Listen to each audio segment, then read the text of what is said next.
Hey everybody, just bringing a couple short little videos on what we're going to do to try to combat that water temp problem. This is the air box and original setup that came with the go-kart. Actually, the air box I made, but this mount came with the go-kart when it was first put together. Rick Gunther put the kart together. He's in Toledo. If Rick's looking in, how you doing, brother? It originally had an RS Honda on it.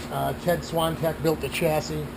Rick built this mount to hold a big heater core that Scott Fiesler bought the kart from him. Scott ended up using the heater core. With the nose that Rick had on the kart, it was a Man of War old stallion nose, right? So there was a huge hole in the front of this thing, even when I got it. I might even have, I've got a picture of it right here. This is the kart as I got it. This is the nose that was on it when Rick owned it. It was the same nose that was on it when Scott ran it. Scott painted it black, put yellow panels on. Rick was, I think he had a white nose with black sides. He worked for the police, or Mark, that drove the car, was actually a cop or something, so they wanted to make it look like a police car. But you see the big, I don't know if you can see that, there's a huge hole in the front of that nose. Not at all aerodynamic, but we never had any cooling problems. So looking back at that, looking at what we got going on now, this gold mount here is aluminum. You see the pieces come down here. There's another piece of this on the bottom, the angle on the bottom of the radiator that holds it.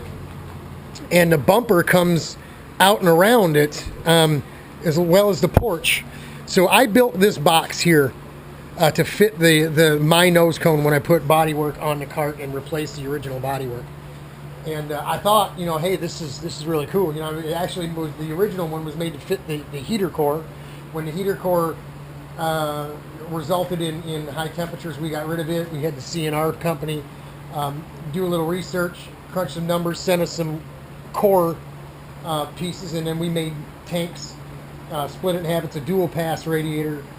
We followed all their instructions, and initially it worked. I guess now it doesn't. So what we're going to do is I wanted to show you this here. You can see the shape of it, where it comes up. The radiator's on an angle, how we had to feed it.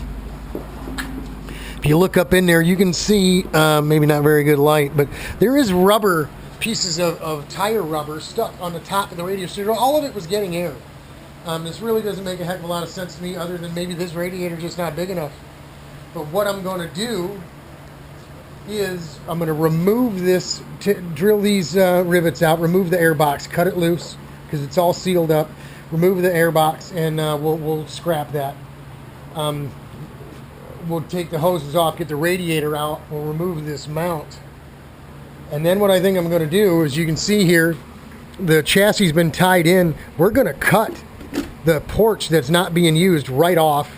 We'll end up cutting the bumper probably up in here on either side and tying it back in, then straightening the radiator up, moving it down the height of that frame there, the porch with is 1.1 inch, I believe, and getting it more straight up and down, and then building a proper box so it's straight up and down like Rich's kart here.